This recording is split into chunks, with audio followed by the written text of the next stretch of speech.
are tomorrow's instrumentalists, and I saw many on this stage: sound engineers, lighting designers, intellectual property lawyers, and production company owners. A generation ago, a musician needed a recording label, a physical album, and a radio station to be heard. Today, a song recorded in Bungoma can reach Nairobi, Lagos, London, or Sao Paulo within seconds. The opportunity is real. The global recorded music industry earned nearly 32 billion US dollars. That is about 4 trillion Kenya shillings last year. Almost 70% of it from streaming. In sub-Saharan Africa, recorded music revenue grew by more than 15% to 120 million US dollars, or approximately 16 billion Kenya shillings. These figures carry a clear message. Music is not only culture and entertainment. It is also commerce, intellectual property, employment, and export income. It is one of the ways nations position themselves in the world's imagination. Therefore, as we discuss Kenya beyond 2030, the creative economy cannot be an afterthought. It must be central to our plans. We must ask, what would it take for a talented child from Bungoma, Turkana, or Garissa to build a secure livelihood from their gift of music? What institutions, skills, and financing are required? How do we ensure that our artists own their work and are fairly paid whenever their property is used? Our education system must therefore do more than prepare children to produce correct answers. It must help every child discover the question their life is equipped to answer. That is the promise of competence-based education and training. We are moving from an education system that asks, what do you remember? To one that asks, what can you do with what you know? That is what competence-based education and training is all about. And I am a very solid believer in competence-based education and training. I see it in our children. I see it in my own daughter, Mia, that she appreciates stuff better than I did when I was her age. And it is because of the kind of education that she is going through. This system is founded on access, equity, quality, and relevance, because a child in the city and one on the slopes of Mount Elgon must have an equal opportunity to discover their talent and compete with the best in the world. That is why, even in a difficult fiscal environment, we have made education a top budget priority. Since 2022, we have undertaken the largest teacher recruitment program in our country's history, hiring 100,000 teachers in 3 years and another 20,000 this year. We have also accelerated the expansion of classrooms, student hostels, laboratories, and other educational facilities across the country. Why? Because education is the most consequential form of empowerment and the most equalizing aspect of any human endeavor. Under the competence-based education, music, drama, sports, and arts are not marginal activities to be funded from whatever remains after everything else. They are recognized career pathways.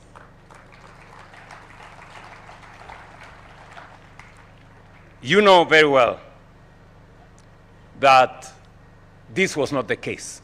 When I sat down with the Presidential Working Party to realign our education, and when we had very serious challenges, when parents were asking us questions about their transition, the transition of their children from one grade to another, where is junior school going to be? What is going to happen to senior school? I remember very well that the Presidential Working Party had robust conversation with me and my team. And we made the conscious decision that because our children are gifted differently, we must make it absolutely clear that all our children have a stake in Kenya's future, and no pathway was superior to the other. The children who are good in mathematics are as good as the children who are good in art, and all of them must be given an equal chance. And that is why, as we employ teachers, as we plan our budgets, we have made sure that going into the future, all pathways are funded sufficiently. Professor Ngala, the chair of this music festival, alluded earlier that this festival has been treated in the past as an extracurricular activity, and funding has not been predictable. I want to assure Professor Ngala that going forward, this festival, our children who are in the art and creative space will have a budget line like all other pathways going into the future. And that this music festival, the festival on drama and film, will now, going into the future, be funded by the government of Kenya, because this is no longer extracurricular, this is squarely in the curricula of Kenya. And we are developing talent and future professionals from this pathway. Over the past few years, we have undertaken the hard work of building Kenya's creative economy. Our objective is simple: to make talent pay and create sustainable opportunities for those working in the sector. Today, I want to highlight areas in which we have made progress and indicate what comes next. First, I directed that music royalties be collected and distributed through the eCitizen digital platform because our artists deserve a system that is transparent, that is accountable, and that works for them.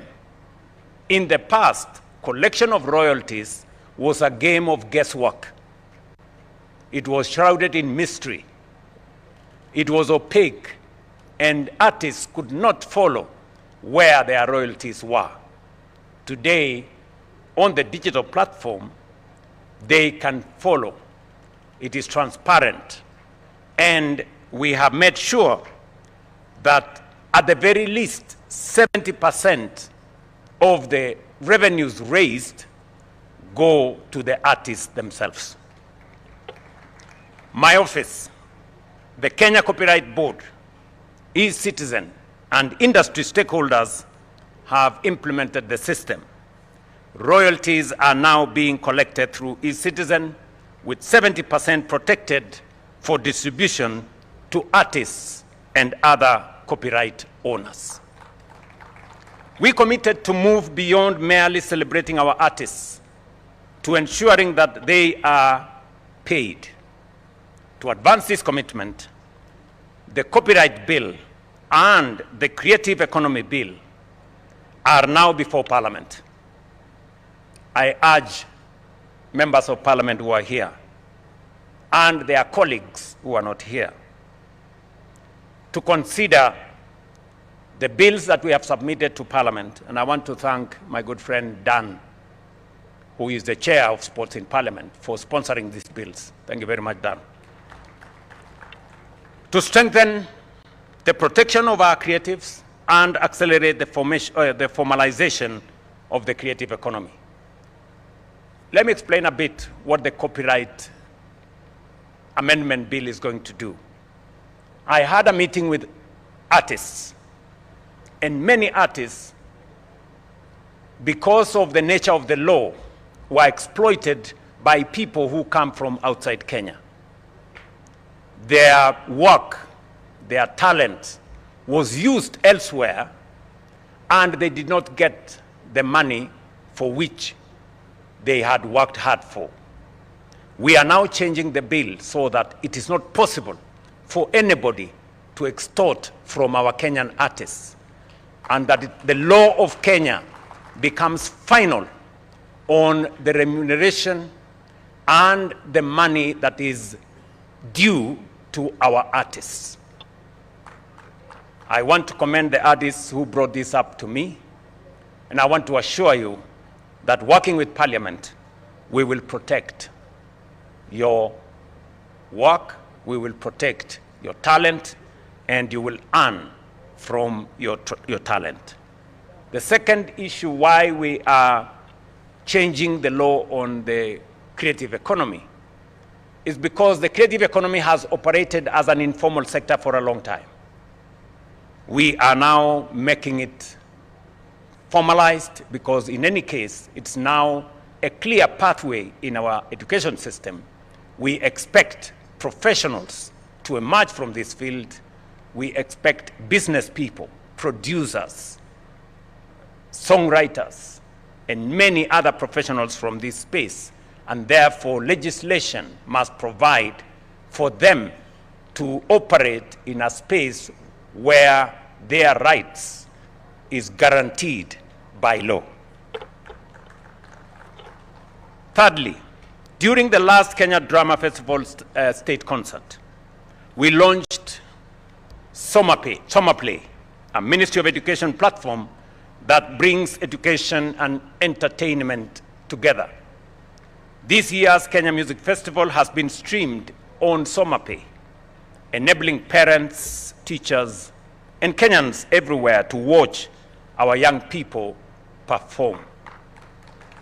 We will expand the platform to include drama, sport, educational material, and safe entertainment for our children, while creating new opportunities for Kenyan creatives to earn more income. We have already worked with Meta to open Facebook monetization to Kenyan creators. Somaplay provides another avenue through which their talent can reach audiences and generate income.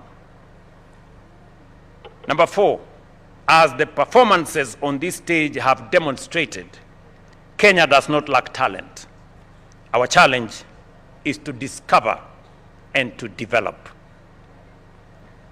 The government of Kenya, therefore, working with the private sector, will establish the Kenya National Talent Search to identify talent and innovation in music, comedy, acting, poetry, film, dance, sports, and other fields throughout the year in every part of Kenya. The State Department for Youth, working in collaboration with the Creative Economy Office and with the support of Sports Fund, must now move with urgency to roll out the program without further delay.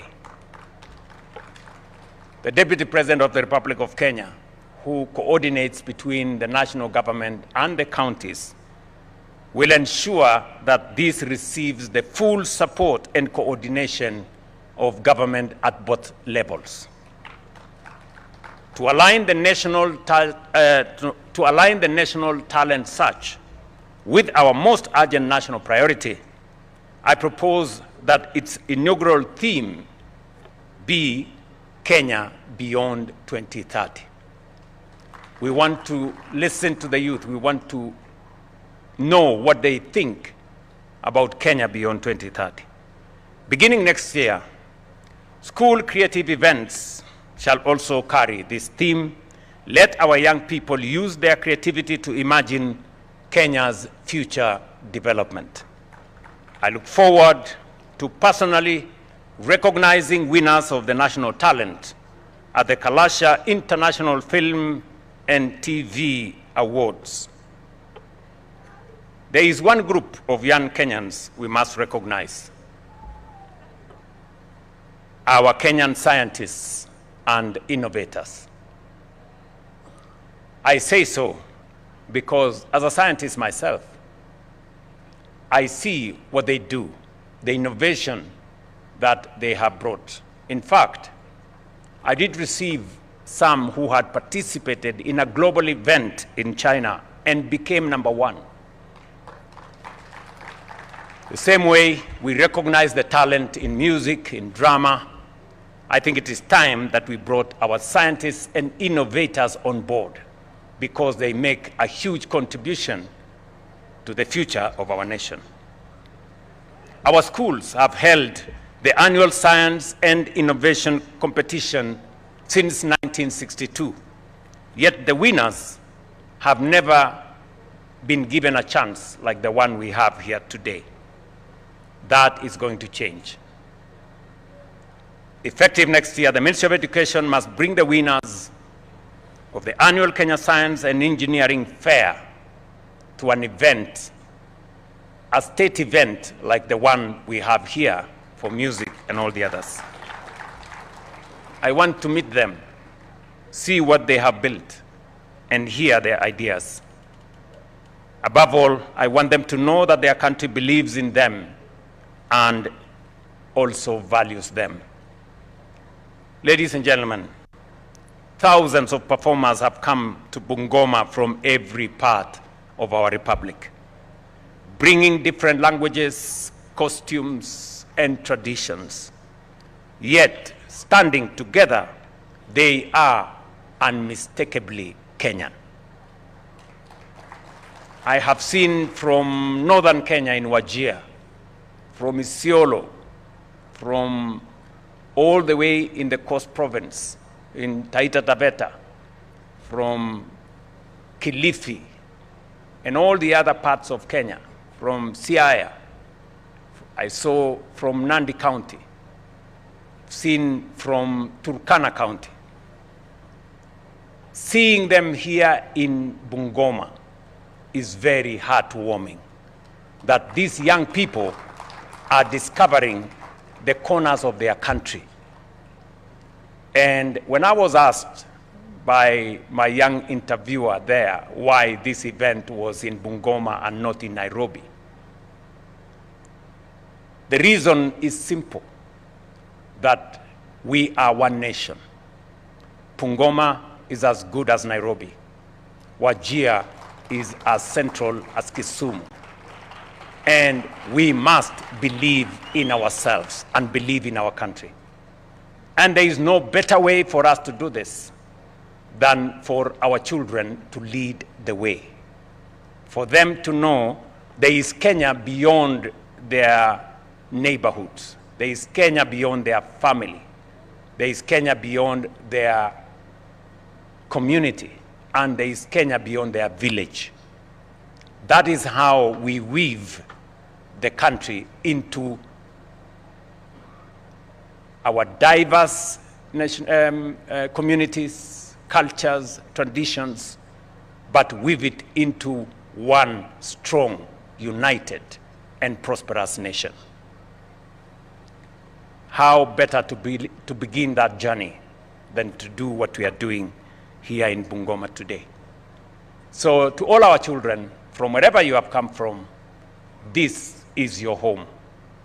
This is part of your village here in Bungoma. It doesn't matter how far you've come from.